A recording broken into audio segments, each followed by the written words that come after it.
Hi friends, welcome back to my channel. ఈరోజు వీడియోలో అస్సలు చేదు లేకుండా మంచి స్టఫింగ్తో కాకరకాయ ఫ్రై ఎలా చేసుకోవాలి అనే విధానాన్ని షేర్ చేస్తున్నాను.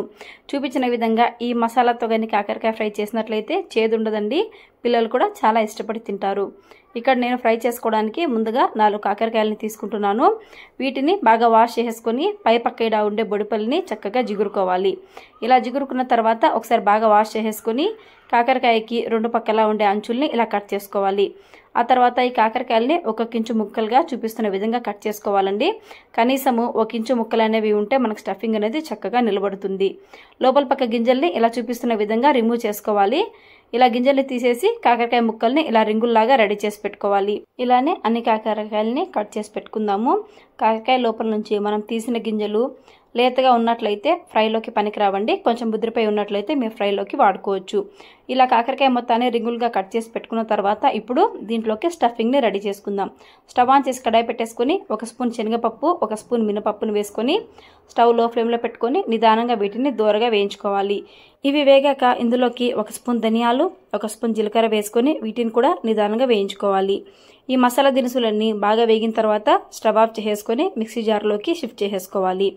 తర్వాత కడాయిలోకి 1 స్పూను నూనెను వేసుకొని 3 నుంచి 4 మీడియం సైజ్ ఆనియన్స్ని కట్ చేసుకొని వీటిని మంచి ఎరుపు రంగు వచ్చేంత వరకు వేయించుకోవాలి. ఆనియన్స్ని మనం పచ్చిగానే వేసినట్లయితే మసాలా తొందరగా వేగదండి, టేస్ట్ అనేది బాగుండదు. ఇలా నూనెలో వేయించుకున్నట్లయితే మసాలా అనేది మంచి టేస్ట్ అనేది కుదురుతుంది. ఇలా నూనెను వేయించుకున్న తర్వాత అదే కడాయిలోకి ఇంకొంచెం నూనెను వేసేసుకుని మనం ముందుగా కట్ చేసి పెట్టుకున్న కాకరకాయలన్నిటిని చక్కగా వేయించుకోవాలి. ఒకేసారి కాకరకాయలని పట్టవు కాబట్టి 2 వాయిల్గా కాకరకాయలని నేను వేయించుకుంటున్నానండి. 2 పక్కల తిప్పుకుంటూ కాకరకాయలని పూర్తిగా మెత్తబడేంత వరకు చక్కగా వేయించుకోవాలి. ఇలా కాకరకాయలు మెత్తబడిన తర్వాత వీటిని నూనెలోంచి పక్కకి తీసేసుకుందాము. ఆ తర్వాత ఇదే నూనెలోకి మిగిలిన 2వ వాయి కాకరకాయలు ఉన్నాయి కదా, వాటిని కూడా వేసి వేయించేసుకుంటున్నాను. ఇలా కాకరకాయలు మొత్తాన్ని వేయించేసుకొని పక్కన పెట్టేసుకోవాలి. ఇప్పుడు మసాలా ప్రిపరేషన్ కోసం మనం మిక్సీ జార్లోకి ఇంతకుముందు వేయించుకున్న పప్పు దినుసులు, ఉల్లిపాయలు వేసుకున్నాం కదా, దీంట్లోకి 2 స్పూన్ల కారం అలాగే రుచికి సరిపడా ఉప్పు వేసేసుకోవాలి. ఆ తర్వాత 7 నుంచి 8 వెల్లుల్లి రెబ్బల్ని వేసుకొని ఒక చిన్న ముక్క చింతపండును కూడా వేసుకోవాలి. ఈ మిశ్రమాన్ని కొన్ని నీళ్లను వేసుకొని ఒక పేస్ట్ లాగా దంచుకోవాలి. చూపిస్తున్న విధంగా పేస్ట్ అనేది ఇలా కొంచెం గట్టిగా ఉండాలండి. ఇలా పేస్ట్ అనేది గట్టిగా ఉంటే మనకు స్టఫింగ్ అనేది చక్కగా కుదురుతుంది. మనం దంచి పెట్టుకున్న ఈ మసాలాని ముందుగా వేయించి పెట్టుకున్న కాకరకాయ రింగులు ఉన్నాయి కదా, ఈ రింగుల్లోకి ఇలా నింపుకోవాలి. మనకు మసాలా అనేది నేను తీసుకున్న మసాలాకి కాకరకాయకి కరెక్ట్గా సరిపోతుందండి. మీకు మసాలా అనేది మిగిలినట్టయితే మనం కాకరకాయ వేయించుకునేటప్పుడు దాంట్లోనే ఈ మసాలా కూడా వేసి వేయించుకోవచ్చు. కాకరకాయ రింగులు మొత్తంలోకి మసాలా మొత్తాన్ని ఇలా స్టఫ్ చేసేసాను. నాకైతే మసాలా అనేది కొంచెం కూడా ఏం మిగలలేదండి. కరెక్ట్గా మసాలా అనేది రింగ్స్కి సరిపోయింది. ఇప్పుడు స్టవ్ మీద కడాయిలో ఆల్రెడీ మనకు ఆయిల్ అనేది మిగిలింది కదా, ఇదే ఆయిల్ అనేది నాకు ఫ్రైకి సరిపోతుంది. మీకు ఆయిల్ అనేది తక్కువగా ఉంటే ఇంకొంచెం ఆయిల్ని యాడ్ చేసుకొని ఈ కాకరకాయల్ని ఆయిల్ వేడెక్కిన తర్వాత ఆయిల్లోకి వేసేసుకోండి.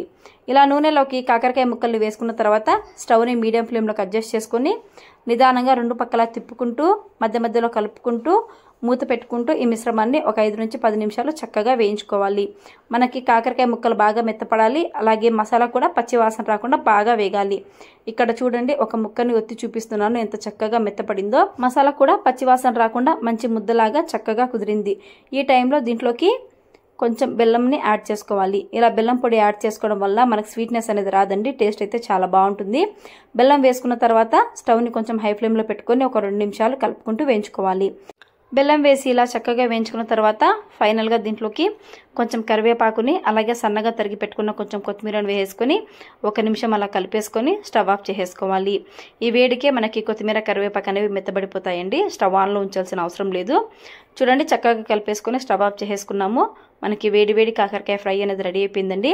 రైస్లోకి అయితే చాలా టేస్టీగా ఉంటుంది. ఏ కర్రీ లేకపోయినా సరే అండి, ఈ కాకరకాయ స్టఫింగ్తోనే మనం రైస్ అనేది చక్కగా సర్వ్ చేసుకోవచ్చు. టేస్ట్ కూడా చాలా బాగుంటుంది. నా రెసిపీ నచ్చినట్లయితే ఒకసారి ట్రై చేయండి. మీకు ఎలా వచ్చిందో నాకు కామెంట్ చేయండి. నా ఛానల్ ఎవరైనా ఫస్ట్ టైం చూస్తున్నట్టయితే ప్లీజ్ సబ్స్క్రైబ్ చేసుకోండి. Thanks for watching.